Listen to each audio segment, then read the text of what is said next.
Good Monday morning, everyone. Hope your week's off to a great start. You know, as I begin to describe this person that I'm about to describe, you're going to think of people right away that you know of that meet this description. Think about someone that you know that is just really, really good at what they do. I mean, not only are they the best at what they do, but they seem to have like this real passion for what they do. They can't wait to get there, whether it's a service or a volunteer thing or whether it's management. They're just really high quality and they just seem to have such enthusiasm for what they do. But not only that, not only are they great and they have the enthusiasm, but they also find the significance and the fulfillment in what they're doing. And so you look at that person, you think, oh man, they just found their calling. And I think it's great for us to think about, us all looking for that thing that makes us excited and brings fulfillment and we're great at it, uses our gifts and abilities. All that's great. But if we're not careful, we can make our job the thing that we focus on, the role that we play, the thing that we zero in on. And we can do that to the exclusion of keeping Christ in the middle of it. And when we do that, that can lead us to two things. First of all, and it's a thing that the two things that we've warned about in this series is, first of all, if the job is our focus and it is the very thing that brings us substance, that brings us significance, that becomes all of our energy, then that can become something that replaces Christ and becomes an idol. So we definitely don't want to create that kind of circumstance in our life by thinking that this one big thing is the sole purpose for why I'm here.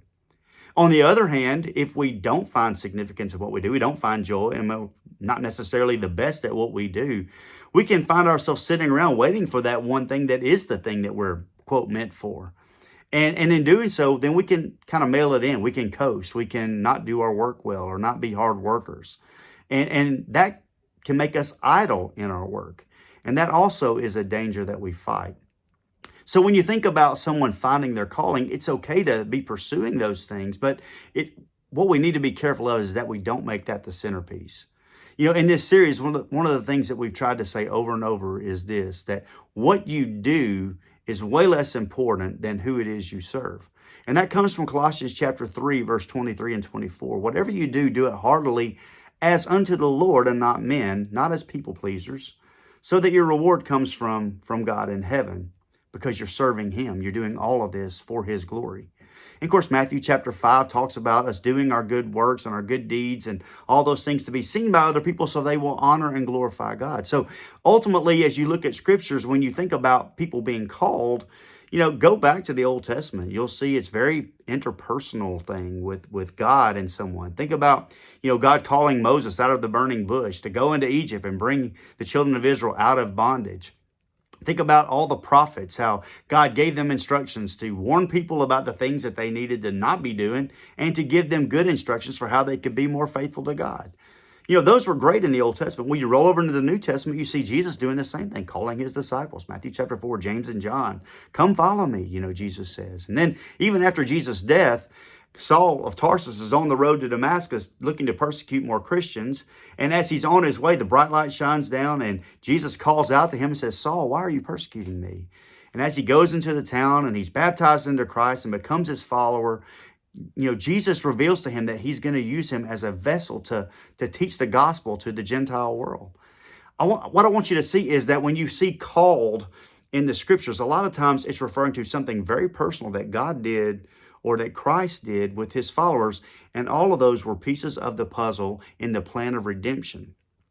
So we can wrap ourselves up in that, thinking that our calling is a specific thing, and that it has to be, a mission point, or it has to be, working in a church, or it has to be doing some when I think what the better way to look at it is to see what the calling is for Christians in the New Testament and how those things apply to us. So in Ephesians chapter 4, verse 1, it says, walk worthy of the calling in which you were called.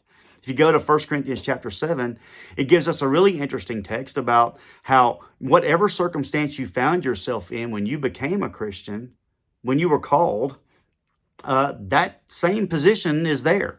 The difference is your focus changes. Like instead of just worrying about that position or that job or that role that you're playing, recognize that it's an opportunity for influence.